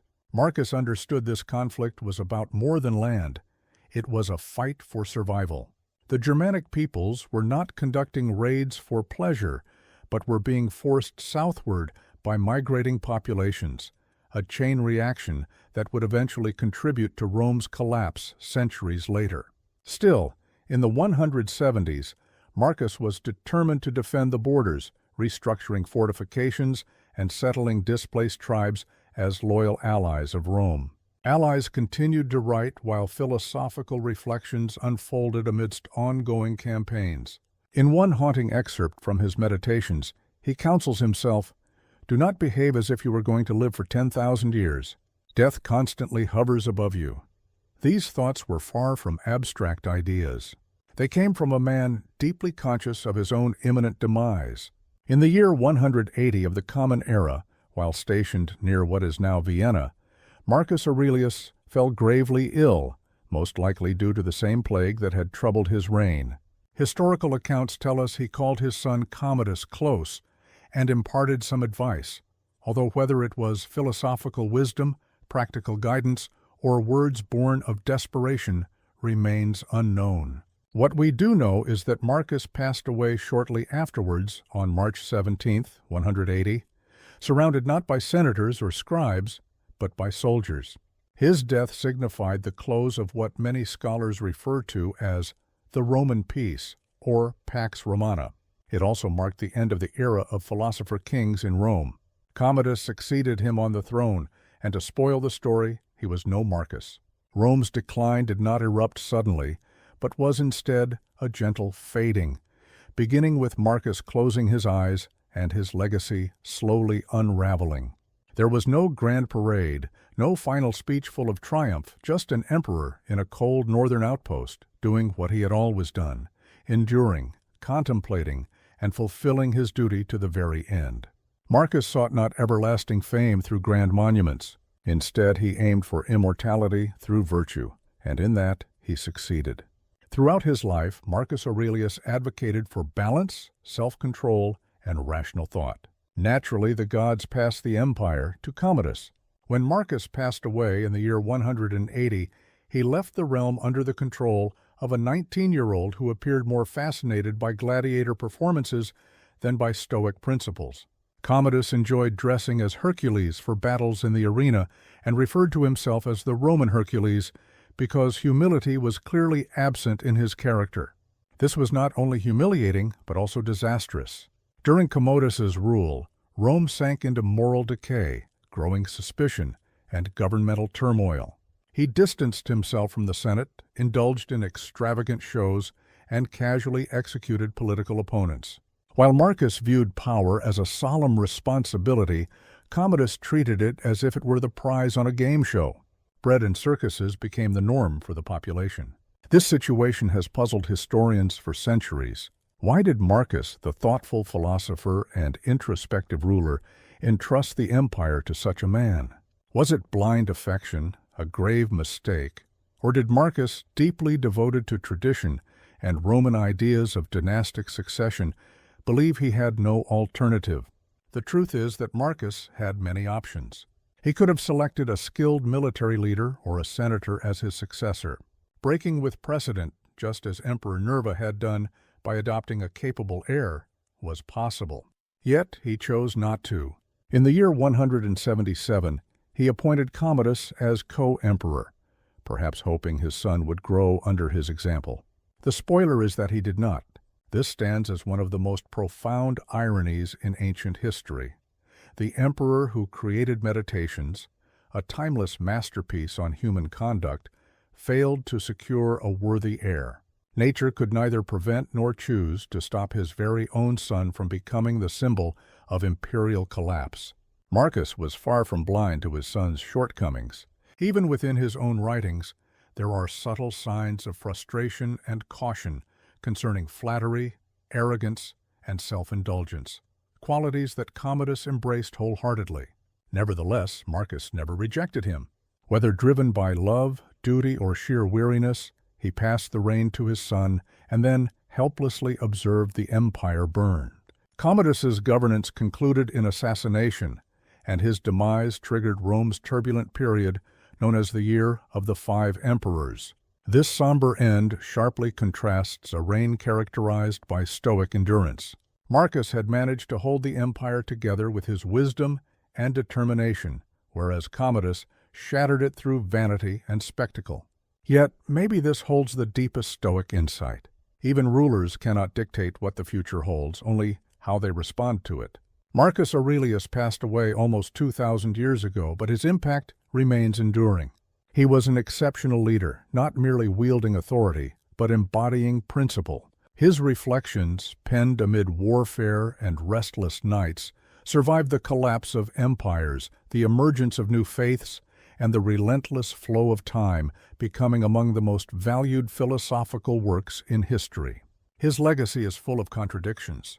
As emperor, he confronted endless conflicts, deadly plagues, uprisings, and personal grief. Still, he is remembered not for triumphs or grand structures, but for his intellect, self-control, empathy, and steadfast refusal to surrender to despair. Absolute power did not corrupt him. He never portrayed himself as a deity, nor demanded to be revered. Writing in straightforward Greek, he shared how to become a better person. He urged doing every deed of life as if it were the final act one will ever perform.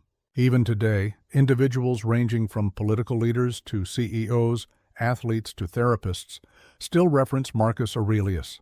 His sayings can be found on motivational posters, in counseling rooms, corporate manuals, and in quiet reflections during moments of personal struggle. Why is his voice still heard? Because he did not sound like a monarch. He spoke as a flawed human striving hard to maintain balance amidst a world falling apart. Marcus Aurelius's legacy, however, carries a bittersweet tone. Despite his wisdom, his rule also signaled the start of Rome's decline. His son Commodus sped up this downward spiral, and subsequent emperors seldom matched Marcus's honor or self-control. It seems that Marcus represented the empire's final pulse of moral clarity before it succumbed to decay. Perhaps the most striking aspect of his tale is that the man who comprehended the fleeting nature of existence better than anyone left behind something oddly eternal. His empire disintegrated, his family line weakened, but his meditations endured. They remained untouched, unpolished, and deeply personal. They were never crafted for public display or edited for approval. This raw honesty is what grants them immortality. These writings are the private musings of a public figure, the journal of an emperor whose sole desires were to live virtuously, die honorably, and leave the world no worse than he found it. Ultimately, perhaps that is all any of us can strive for. Marcus achieved his goal wearing sandals, riding a horse with a stylus in hand, embracing each moment with stoic calm. In ancient Babylon, justice was not simply decreed by rulers, it was carved in stone for everyone to witness. Around 1754 years before the Common Era, King Hammurabi ordered the creation of a colossal stele inscribed with what became one of the earliest and most significant legal codes known to humanity. The Code of Hammurabi stood taller than 7 feet and was engraved in cuneiform script on black basalt, designed to symbolize both order and power. It did more than regulate society. It served as a stern warning. This code comprised 282 laws addressing a wide array of topics from commerce and family law to theft and violent offenses. However, it was far from egalitarian.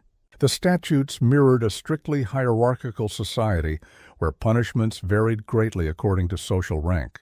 For instance, if a nobleman caused a bone fracture to another nobleman, the penalty was to suffer the same injury, a clear example of the well-known principle of an eye for an eye. Yet, if the nobleman broke the bone of a commoner or slave, the consequence was only a fine. In this legal framework, justice depended not only on the offense, but also on the status of the individuals involved. The laws stressed individual accountability alongside state control. Builders responsible for collapsing houses that resulted in fatalities could face execution.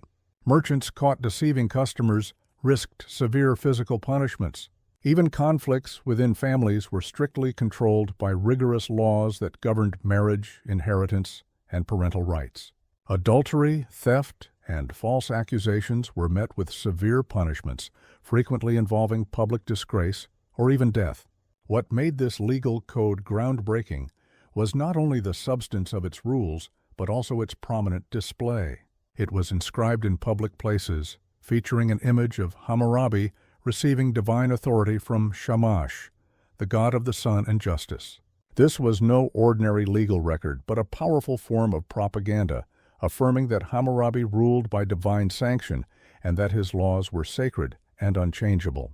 Although it may seem harsh by today's standards, Hammurabi's code introduced the idea that laws should be documented, uniform, and made available to the public. It replaced unpredictable and arbitrary decisions with established guidelines. By doing so, it created a foundation for future legal systems throughout the ancient world and still captivates scholars, lawyers, and philosophers today. In Babylon, justice was not blind. It was attentive and firm, wielding the authority of a chisel. In ancient Egypt, justice transcended legal traditions to become a cosmic principle. The Egyptians revered Ma'at, a divine concept representing truth, balance, and moral order. Moving beyond merely being a goddess, Ma'at symbolized the very structure of the universe. Pharaohs did not only exercise power, but bore the duty to uphold Ma'at, thus preserving harmony among gods, nature, and society.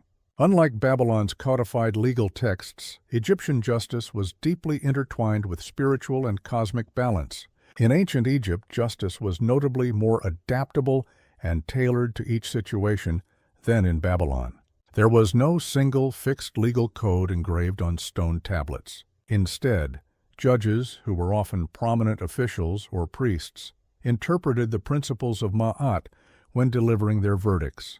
This approach allowed decisions to reflect the specific circumstances of each case, but also meant that outcomes could be highly subjective and influenced by the social rank of the parties involved. Court sessions were formal and carried an element of public display. Depending on the gravity of the offense, cases might be heard by local administrators or elevated courts within the royal administration.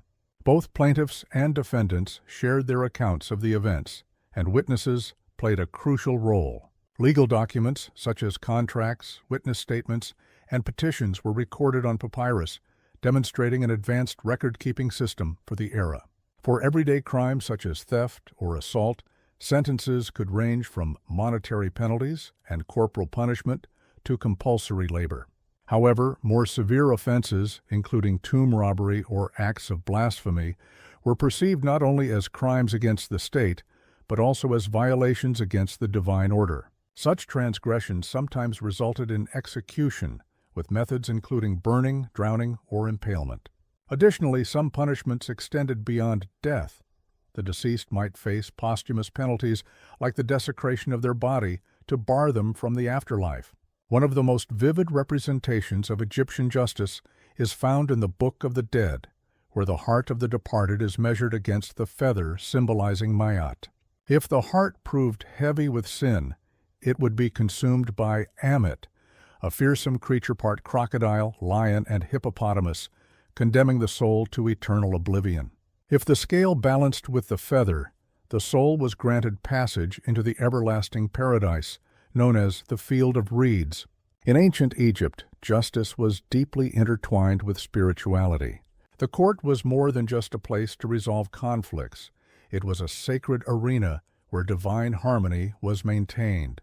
Unlike the strict legal codes of Babylon, Egyptian justice moved according to the moral principles of Ma'at, rewarding those who lived in alignment with truth and correcting those who disturbed the cosmic balance.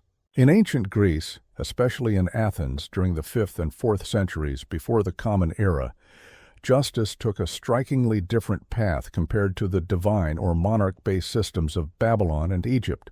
The Greeks pioneered an innovative approach, a legal system rooted in citizenship, open debate, and civic involvement. Though it had many flaws, this system established many legal ideas still relevant today. Athenian democracy empowered every male citizen to engage in the courts, serving as plaintiff, defendant, or juror. There were no career judges or lawyers. Instead, large juries, sometimes numbering in the hundreds, were randomly chosen from the population. These jurors bore the responsibility not only to listen to the cases, but to determine verdicts and punishments with no possibility of appeal. Trials were brief, often resolved within a single day, with each party given a fixed period to argue their case, timed by a water clock called a clepsydra. Cases covered a broad spectrum, including theft, defamation, adultery, assault, property disagreements, and even impiety, such as showing disrespect toward the gods, all of which could be tried in court. Minor offenses often resulted in penalties like fines or banishment, while more serious violations sometimes led to capital punishment, especially in matters concerning treason or religious offenses. For instance, Socrates was famously condemned to death for supposedly corrupting the youth and dishonoring the gods. Notably, the Greek legal system did not depend on a universally available written code. Although some laws were publicly displayed, much of the legal expertise resided with a small educated group, making verdicts often influenced more by eloquence than by established statutes. A skilled orator or an affluent individual who could afford legal representation held a significant edge. In this context, justice was closely linked to persuasive speech and theatrics. Additionally, Athenians practiced a form of preventative justice called ostracism, allowing citizens once a year to vote to expel someone from the city for a decade without requiring proof of wrongdoing, merely a collective agreement that the person had become excessively threatening or powerful for the state's welfare. Despite its imperfections, ancient Greece pioneered the concept of justice as a shared civic duty, moving beyond the sole authority of rulers or priests. This early, sometimes disorderly experiment in legal fairness resonates in modern courtroom systems. Meanwhile, in ancient India, the foundation of justice was deeply spiritual and multifaceted. The idea of dharma is a complex concept that resists simple explanation but can be understood as duty, moral order, and universal law. Unlike the legal systems of Babylon or the civic courts of Greece, justice in ancient India went beyond mere notions of right and wrong. It focused on preserving balance within the cosmos, society, and the individual. Dharma changed according to a person's age, caste, gender, and life stage, making the administration of justice a profoundly situational and ethical matter. The earliest structured legal codes in India appeared in texts called the Dharma Shastras, with the Manusmriti, or Laws of Manu, being the most famous, compiled sometime between the 2nd century before the Common Era and the 3rd century of the Common Era. These writings were not laws as we understand them today, but rather spiritual and societal frameworks that influenced legal thought for many generations. They covered numerous aspects such as property ownership, inheritance rules, marriage agreements, and penalties for offenses. The caste system played a key role in shaping this legal philosophy. Different social groups, Brahmins who were priests, Kshatriyas who were warriors, Vaishyas who were merchants, and Shudras who were laborers, were all governed by distinct regulations and faced different consequences for the same offenses. For example, if a Brahmin committed a certain violation, they might receive a fine or temporary exclusion from religious ceremonies, whereas a Shudra who committed the same wrongdoing could be subjected to physical punishment or even harsher measures. Justice here was not impartial, but rather deeply influenced by one's hereditary position. Nevertheless, ancient Indian justice was not entirely harsh. The intention behind actions was significant, and sincere remorse could affect the judgment passed on an offender.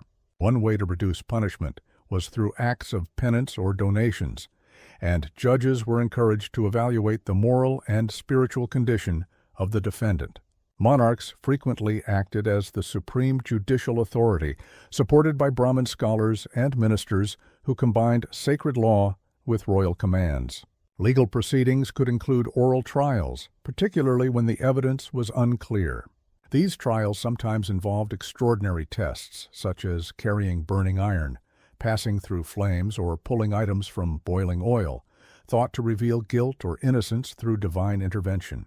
These approaches were viewed as a final option, not a regular procedure.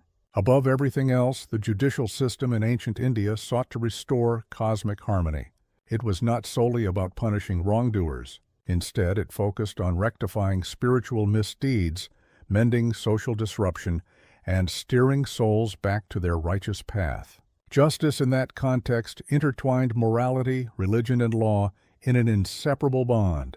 Throughout ancient civilizations, when legal mechanisms reached an impasse because of insufficient proof, unreliable testimonies, or unprovable claims, people often resorted to divine judgment. One of the most striking and fearsome examples was the trial by ordeal, a practice found in various cultures such as Babylon, India, and later in medieval Europe. The concept was direct yet harsh. When human courts could not establish guilt, divine forces would step in through suffering. In Babylon, for instance, the accused was sometimes cast into a river. Survival or floating signified innocence, while sinking implied guilt according to divine will. The gods were believed to have saved the accused, and they were then declared blameless. If they drowned, their guilt was deemed proven. Unfortunately, the deceased could no longer face punishment. This approach demonstrated a strong faith in divine supervision, as water was regarded as a holy and unbiased element. In ancient India, as described in the Dharma Shastras, there were several trial methods. These involved walking on fiery iron tools, retrieving coins from scalding oil, or enduring contact with venom. The intention was not cruelty but divine judgment.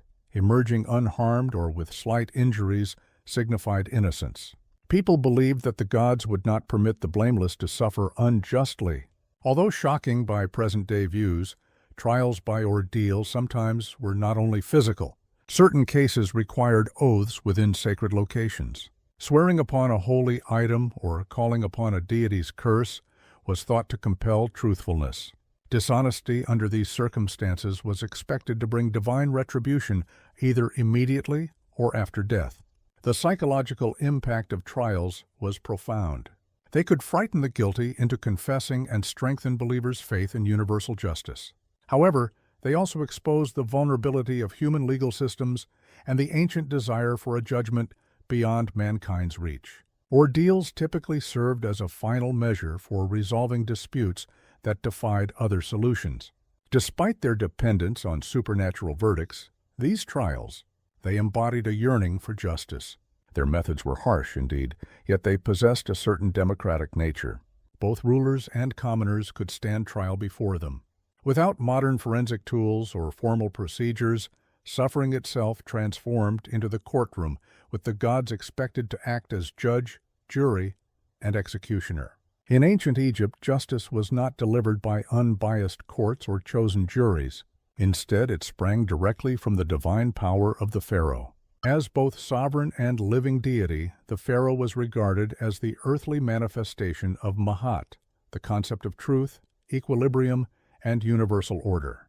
This implied that upholding justice was not merely a political responsibility, but a holy duty.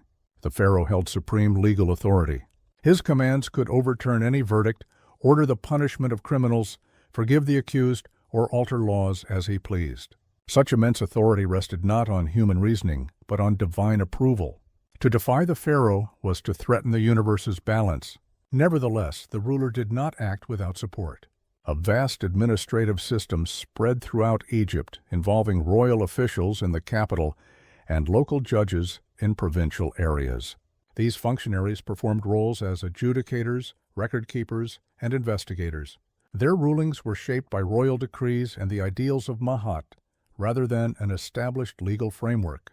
Formal legislation was uncommon and primarily case-specific, preserved through precedent and training for scribes. Courtrooms varied widely in their form and structure, depending on location and circumstance. In small villages, conflicts were often resolved by a council of elders or temple priests. Larger cities had official courtrooms, where complicated disputes involving property, theft, assault, and inheritance were addressed. These trials were carefully documented on papyrus scrolls, many of which remain today and offer an exceptional insight into how the ancient Egyptians debated and decided legal matters. The process involved both oral testimony and written proof. Complainants and defendants presented their versions, frequently swearing an oath. Witnesses were summoned, and whenever possible, physical evidence was reviewed. False allegations were treated seriously, and if found to be untrue, the accuser could face the penalty intended for the accused. Penalties varied greatly, ranging from compensation payments and fines to whipping, forced labor, or even death. Offenses against temples, tombs, or royal belongings were punished with particular harshness. However, the legal system also focused on rehabilitation and restitution. In many situations, offenders were allowed to repair the harm, especially if they admitted guilt willingly. The distinctive feature of Egyptian justice lay in the combination of absolute royal authority and moral responsibility. Although the pharaoh reigned with unlimited power, he was expected to exercise it justly. To his people and the gods, a fair leader was not simply someone to fear, but was honored as the protector of cosmic harmony. In many ancient societies, divine kings and priests controlled the justice system. But in Egypt, this role carried a profound ethical significance. Ancient civilizations, especially democratic Athens and Greece, adopted a strikingly unique method. Justice ceased to be the exclusive privilege of gods and kings. Instead, it turned into a collective responsibility carried out by citizens through councils and popular gatherings. In Athens, the responsibility for justice mainly belonged to two key bodies: the ecclesia, which was the citizen assembly, and the Heliah, a huge court made up of jurors drawn from the population. Rather than rulers imposing laws and justice, everyday men shared in the governance by taking turns in public service. Laws were introduced and approved by the assembly, while large juries, sometimes counting 500 members or more, oversaw trials to avoid corruption or undue influence. There were no judges as we understand them today. Magistrates, chosen either by lottery or public vote, managed the trials and made sure rules were observed. However, the actual verdicts were delivered by jurors randomly selected from citizens aged over 30. There was no system for appeals, nor a private space for juror discussion. Once guilt was established, penalties were determined by direct vote. This legal arrangement prioritized powerful oratory over material proof.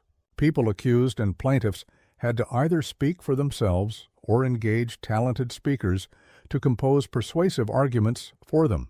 Mastery of rhetoric was crucial, since skillful appeal to public sentiment could determine the final decision. This approach encouraged involving citizens in governance also implied that fairness could vary, focusing less on strict legal codes and more on persuasion. For significant political issues or threats to the state, special gatherings or councils were assembled. One well-known practice was ostracism, where once a year the population voted to exile individuals considered dangerous to democracy. No criminal act had to be proven, only a collective agreement that someone's influence was harmful. The exile lasted 10 years without any trial or opportunity for defense. Despite its flaws, the Greek system of councils introduced groundbreaking concepts such as the value of peer judgment, open dialogue, and the idea that laws belong to the people. The process was chaotic, emotional, and sometimes unfair, yet profoundly innovative. In the Greek model of justice, the courtroom functioned as a stage, the citizen acted as the judge, and justice was a public display. Every man participated, and power rested temporarily with the people themselves. Moving to ancient India, justice embraced much more than courts and punishments. It intertwined with karma, the principle that every deed has moral significance and spiritual repercussions, both in this life and beyond. Unlike the public trials of Greece or the decrees issued by Egyptian rulers, Indian justice focused on a cosmic balance where no misdeed escaped ultimate judgment. Karma was not part of legal procedure, but a moral law deeply rooted in Hindu, Jain, and Buddhist philosophies.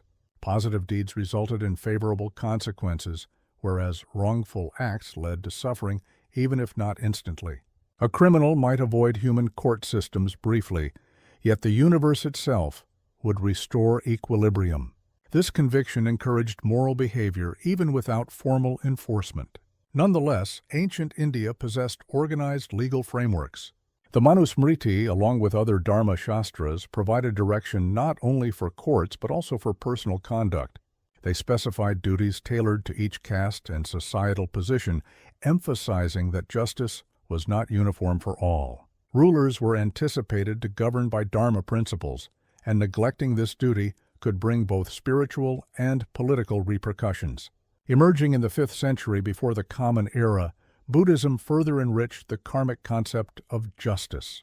It dismissed caste-based legal disparities and advocated universal ethical values such as nonviolence, honesty, and compassion. Although lacking a formal legal code, Buddhist teachings influenced leaders like Emperor Ashoka, who in the 3rd century before the Common Era abandoned military conquest and reshaped his kingdom following Buddhist ideals. His renowned rock edicts emphasize kindness, tolerance, and the ethical duty of leadership. Justice, therefore, extended far beyond legal trials and penalties. It involved personal purity, motives, and spiritual responsibility. One might escape a monarch's punishment, but could not evade the repercussions of their own actions. Similarly, a ruler who governed unjustly was thought to accumulate future burdens. Suffering for oneself in future lives created a profound karmic understanding of justice that formed a deeply internalized system of order. This sense of justice was intensely personal and, for many, far more daunting than any earthly authority. Whether upheld by law or governed by cosmic forces, Indian civilization perceived justice not only as punishment, but as a means to restore balance between the individual, society, and the universe. Although thousands of years have passed since the emergence of Babylon, Egypt, Greece, and India, their approaches to justice continue to influence modern views on crime, punishment, and fairness. These ancient cultures established the intellectual, ethical, and procedural foundations of legal systems that remain influential worldwide. Babylon introduced the earliest documented codified laws and the concept that justice must be transparent, consistent, and enforced by the state. The principle of an eye for an eye still sparks legal and moral discussions, symbolizing both the need for proportional punishment and the risks of excessive retribution. Egypt brought the idea of divine kingship combined with a moral law where justice extended beyond society to encompass cosmic order. The focus on balance, truth, and harmony resonates in contemporary restorative justice, which aims not only to penalize, but to heal and restore social equilibrium. Greece transformed justice by linking it to citizenship and active participation. The introduction of trial by jury and public involvement marked a significant evolution, emphasizing that justice required the voice and judgment of the people themselves. The idea of debate and the concept of judgment by peers originated in Athens and continues to be a cornerstone of numerous legal frameworks today. Despite its flaws and tendency to exclude many voices, Greek democracy laid the foundation for legal systems that emphasize public participation and responsibility.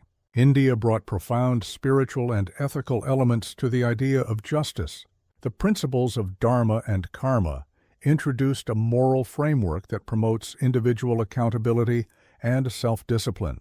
Even in the present day, Indian law represents a blend where British legal traditions coexist alongside religious and customary laws, highlighting the lasting influence of ancient beliefs.